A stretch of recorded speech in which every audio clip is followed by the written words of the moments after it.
My name is Abhay, and you're listening to The Speaking Book, Chapter 3 Gotama. In the town of Savatthi, every child knew the name of the exalted Buddha, and every house was prepared to fill the alms dish of Gotama's disciples, the silently begging ones. Near the town was Gotama's favorite place to stay, the grove of Jatavana, which the rich merchant Anthapindika, an obedient worshipper of the Exalted One, had given him and his people as a gift. All the tales and answers which the two young ascetics had received in their search for Gautama's abode had pointed them towards this area. Having arrived at Savatthi in the very first house, before the door of which they stopped to beg, food was offered to them, and they accepted the food. And Siddhartha asked the woman who handed them the food, "We would like to know, O charitable one, where the Buddha, the most venerable one, dwells. For we are two Samanas from the forest and have come to see him, the perfected one, and to hear the teachings from his mouth." The woman said, "You have truly come to the right place. You Samanas from the forest, you should know in Jatavana, in the garden of Ananthapindika, is where the exalted one dwells. There you pilgrims shall spend the night, for there is enough space for the innumerable that flock there, to hear the teachings from his mouth." This made Govinda happy, and full of joy, he exclaimed, "So we have reached our destination, and our path has come to an end. But tell us, O mother of the pilgrims, do you know him, the Buddha? Have you seen him with your own eyes?" The woman said, "Many times I have seen him, the exalted one. On many days I have seen him, walking through the alleys in silence, wearing his yellow robe, presenting his alms dish in silence at the doors of the houses, and leaving with a filled dish." Delightedly, Govinda listened and wanted to ask and hear much more. But Siddhartha urged him to walk on. They thanked her and left, and hardly had to ask for directions. For rather many pilgrims and monks who were from Gautama's community were on their way to the Jatavana. They reached it at night and saw there were constant arrivals, shouts, and talk of those who sought shelter and got it. The two Samanas, accustomed to life in the forest, found quickly and without making any noise a place to stay and rested there until the morning. At sunrise, they saw with astonishment what a large crowd of believers and curious people had spent the night there. On all paths of the marvelous grove, monks walked in yellow robes. Under the trees, they sat in deep contemplation or in conversation about spiritual matters. The shady gardens looked like a city full of people, bustling like bees. The majority of the monks went out with their alms dish to collect food for their lunch, the only meal of the day. The Buddha himself, the enlightened one, was also in the habit of raking this walk to beg in the morning. Siddhartha saw him, and he instantly recognized him as if a god had pointed him out. He saw him, a simple man in a yellow robe, bearing the alms dish in his hand, walking silently. "Look here," Siddhartha said quietly to Govinda. "This is the Buddha." Govinda looked at the monk in the yellow robe intently, who seemed in no way different from the hundreds of other monks, and soon Govinda also realized this is the one. And they followed him and observed him. The Buddha went on his way, humble, deep in thought, his calm face neither happy nor sad. He seemed to smile quietly and inwardly. With a hidden smile resembling that of a healthy child, the Buddha walked, wearing the robe and placing his feet just as all of his monks did, according to a precise rule, but his face and his walk, his quietly lowered glance, his quietly dangling hand, and even every finger of his quietly dangling hand expressed peace, expressed perfection, did not search, did not imitate, breathed softly in an unwithering calm, an unwavering light, an untouchable peace. Thus Gotama walked towards the town to collect alms, and the two Samanas recognized him solely by the perfection of his calm, by the quietness of his appearance, in which there was no searching, no desire, no imitation, no effort to be seen, only light and peace. Today we will hear the teachings from his mouth, said Govinda. Siddhartha did not answer. He felt little curiosity for the teachings. He did not believe that they would teach him anything new. But he had, just as Govinda had, heard the contents of this Buddha's teachings again and again. Though these reports only represented second or third hand information, but attentively he looked at Gautama's head, his shoulders, his feet, his quietly dangling hand, and it seemed to him as if every joint of every finger of this hand was of these teachings, spoke, breathed, exuded the fragrance of truth. This man, this Buddha was truly a holy man down to the tip of his last finger. This man was holy. Never before had Siddhartha venerated a person so much. Never before had he loved a person as much as this one. They both followed the Buddha until they reached the town and then returned in silence, for they themselves intended to abstain from food on this day. They saw Gautama returning. What he ate could not even have satisfied a bird's appetite, and they saw him retiring into the shade of the mango trees. But in the evening, when the heat abated and everyone in the camp started to bustle about, they heard the Buddha's voice. And it too was perfect, was of perfect calmness, was full of peace. Gautama taught the teachings of suffering, of the origin of suffering, of the way to relieve suffering. Calmly and clearly his quiet speech flowed on. Suffering was life. Full of suffering was the world. But salvation from suffering had been found. Salvation could be obtained by him who walked the path of the Buddha. With a soft yet firm voice, the Exalted One spoke, taught the four main doctrines, taught the eightfold path. Patiently he went along the usual path of his teachings, of the examples, of the repetitions. Brightly and quietly his voice hovered over the listeners like a light, like a starry sky. Night had already fallen when the Buddha ended his speech. Many a pilgrim stepped forward and asked to be accepted into the community, sought refuge in their teachings, and Gautama accepted them, saying, "You have heard the teachings well, it has come to you well. Thus join us and walk in holiness to put an end to all suffering." Behold, then Govinda, the shy one, also stepped forward and spoke. I also take my refuge in the Exalted One and his teachings, and he asked to be accepted into the community of his disciples and was accepted. Right afterwards, when the Buddha had retired from the night, Govinda turned to Siddhartha and spoke eagerly. Siddhartha, it is not my place to scold you. We have both heard the Exalted One, we have both perceived the teachings. Govinda has heard the teachings, he has taken refuge in it. But you, my honored friend, don't you also want to walk the path of salvation? Why do you hesitate? Why do you want to wait longer? Siddhartha awakened as if he had been asleep when he heard Govinda's words. For a long time he looked into Govinda's face, then he spoke quietly in a voice without mockery. Govinda, my friend, now you have taken this step, you have chosen this path. Always, O Govinda, you have been my friend. You have always walked one step behind me.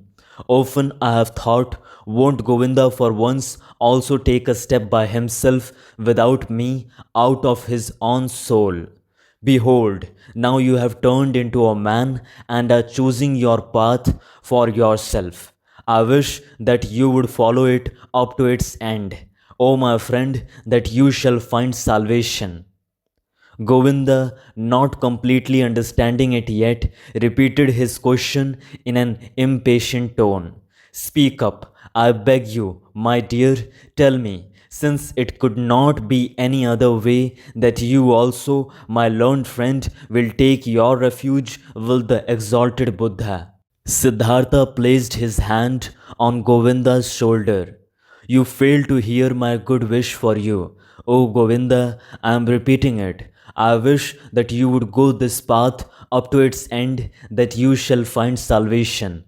In this moment, Govinda realized that his friend had left him and he started to weep. Siddhartha, he lamented.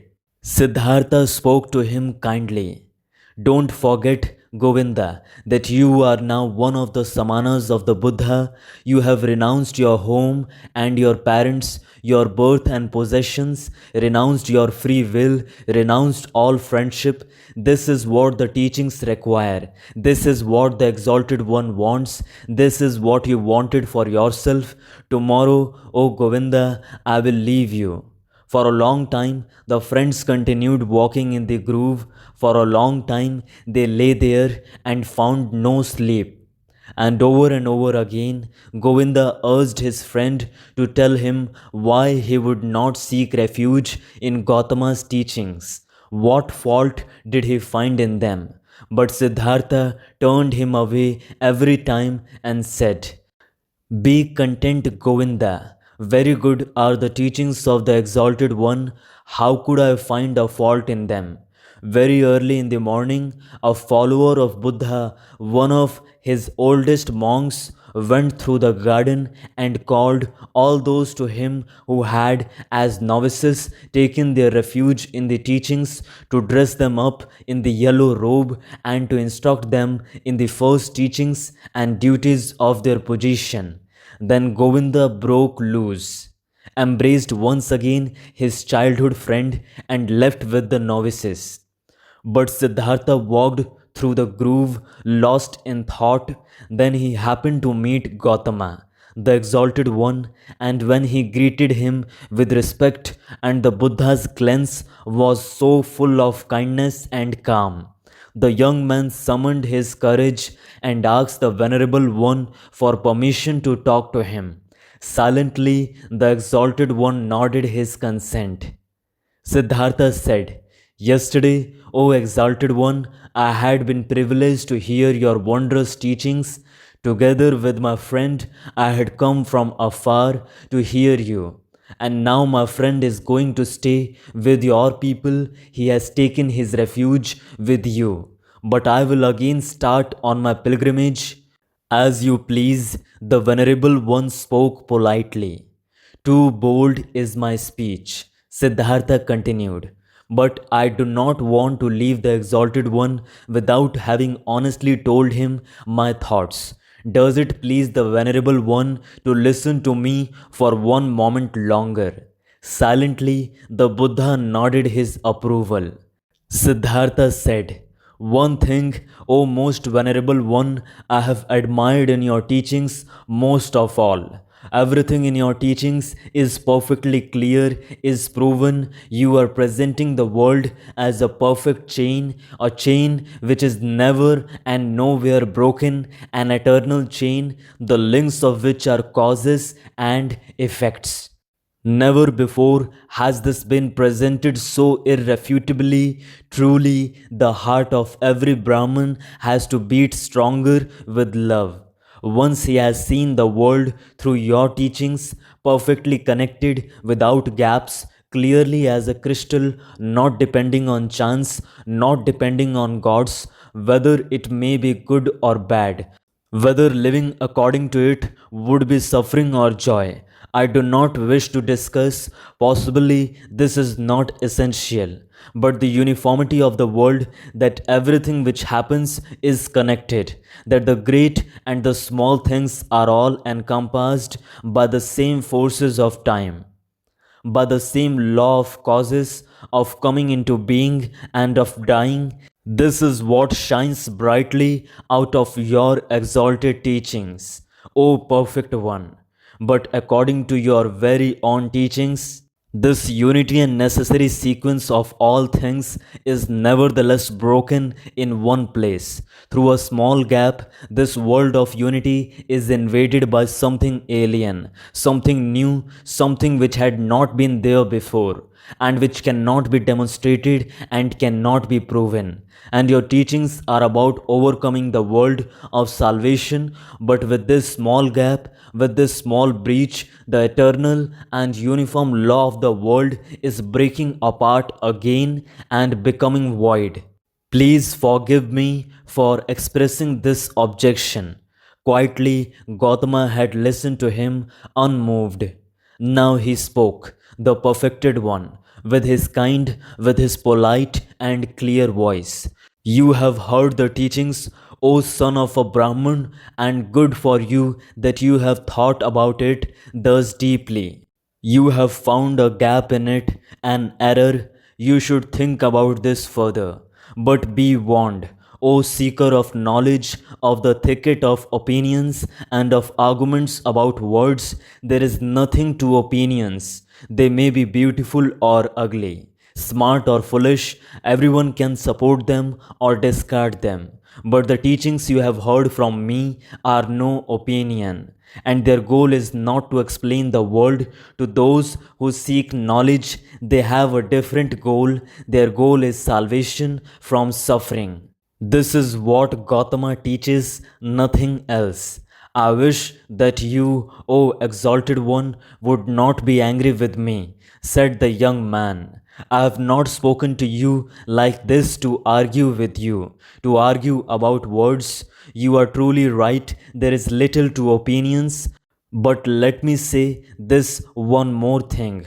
I have not doubted you for a single moment. I have not doubted for a single moment that you are Buddha, that you have reached the goal, the highest goal towards which so many thousands of Brahmins and sons of Brahmins are heading. You have found salvation from death.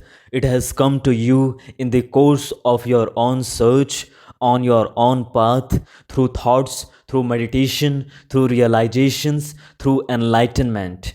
It has not come to you by means of teachings, and thus is my thought, O exalted one, nobody will obtain salvation by means of teachings. You will not be able to convey to anybody, O venerable one, in words and through teachings, what has happened to you in the hour of enlightenment. The teachings of the enlightened Buddha contain much. It teaches many to live righteously, to avoid evil. But there is one thing which these so clear, these so venerable teachings do not contain. They do not contain the mystery of what the Exalted One has experienced for himself.